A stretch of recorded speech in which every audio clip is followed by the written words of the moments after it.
So, this came from Fortune magazine. Women are worrying about short term childcare costs more than long term retirement savings and losing tens of thousands as a result. Let's get into this article. It's behind a paywall for Fortune, but thankfully Yahoo put out the same article for us. Women have about 30% less saved for retirement than men on average. Much of that divide can be attributed to long standing issues like the gender pay gap and the so called motherhood penalty, where women with children generally earn lower salaries than their male counterparts and coworkers, both male and female, without kids.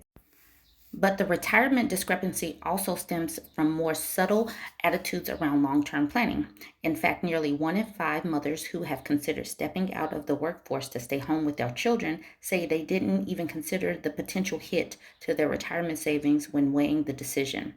Just over a third of women with a college degree reporting putting a lot of thought into how staying home would affect their retirement versus 50% who put a lot of thought into childcare costs. When you make a choice about not about returning to the labor force or not is actually a bigger decision financially, that it's one where you should really dive in.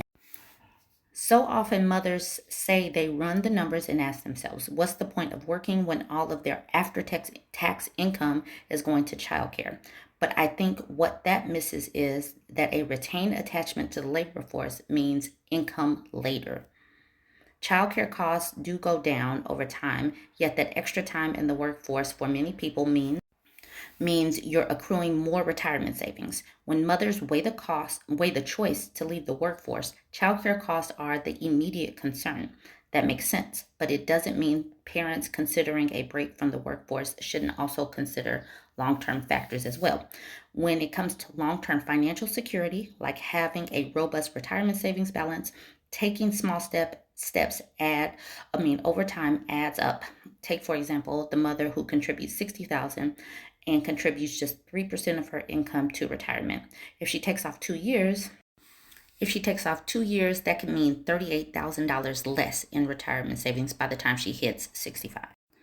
Okay, all of these things sort of stack up.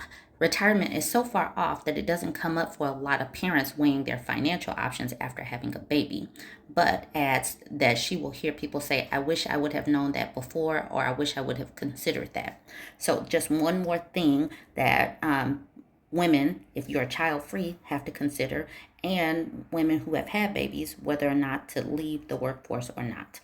But jump in the comment section and tell me what you think. Like,